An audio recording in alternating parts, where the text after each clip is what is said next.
আসসালামু আলাইকুম। আমি এখন বানাবো সুজির মাফিন।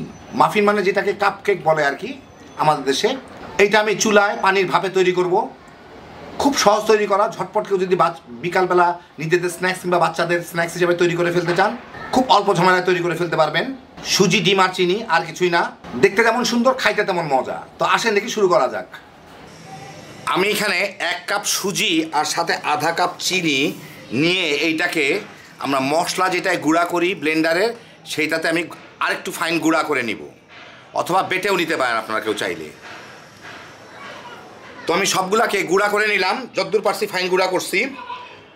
এখন এর সাথে আমি 1 চা চামচ বেকিং পাউডার দিব। একটু মিলাই দিই, পরে অবশ্যই এমনি মিলাইতে হবে। এখন এর সাথে আমি 3টা ডিম দিয়ে মিলাবো। যদি পছন্দ মতো পাতলা না হয় তাহলে আমি হয়তো একটু দুধ মিশাবো। আগে 3টা ডিম দিয়ে দেখি।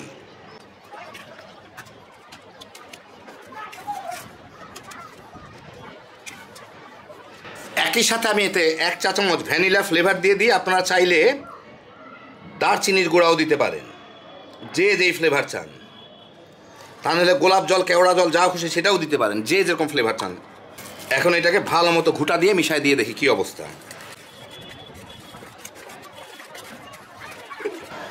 হ্যাঁ, মনে হচ্ছে 3টা ডিমই হয়ে যাবে, কারণ এখন এই পাতলা আছে আর চিনিগুলাও তো গলবে, অতএব চিন্তার কারণ নাই। আর দুধ টুধ কিচ্ছু লাগবে না।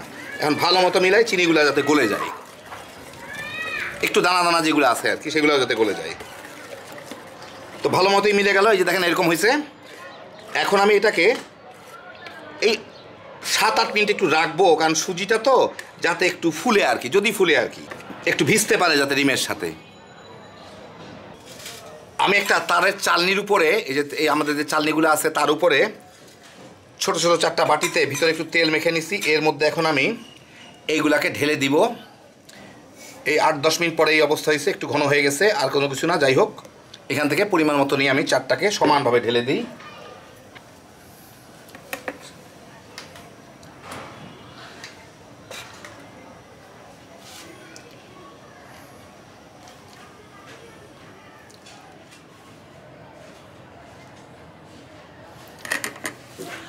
মোটামুটিভাবে সমান হইল।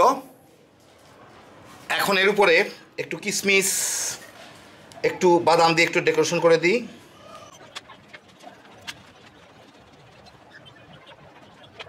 হইল, এখন এটাকে আমি ভাপে দিয়ে দিব। আমি এখানে একটা বড় সসপ্যানের মধ্যে আমি একটু পানি গরম করে নিছি, উতলায় নিছি, মাঝখানে একটা স্ট্যান্ড লাগাই দিছি। ওর মধ্যে আমি এটাকে বসায় দিব।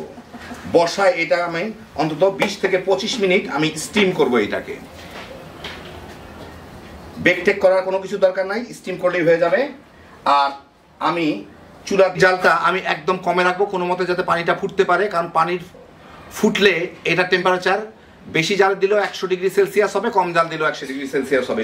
সেই জন্য আমি গ্যাস কম খরচ করার জন্য সবচেয়ে কম জালে এটাকে প্রায় 25 থেকে 30 মিনিট জাল দিব। বাইরে থেকে দেখলেই বোঝা যাবে হয়েছে কি না।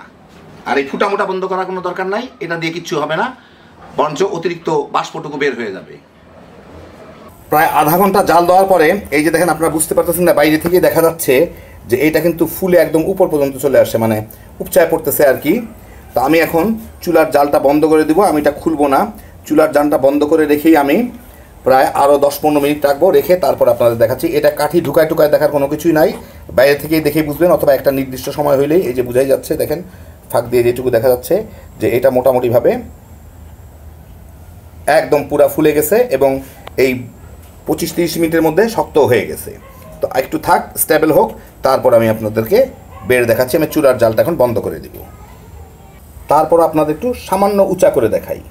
এই যে দেখেন ভিতরে সব হয়ে গেছে।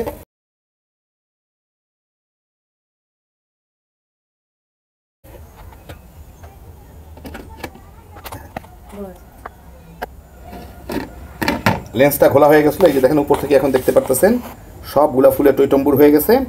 এখন একটু থাক এর মধ্যে, তারপরে আমি আপনাদের বের করে দেখাচ্ছি। তো একটু ঠান্ডা হওয়ার পরে এই হচ্ছে অবস্থা।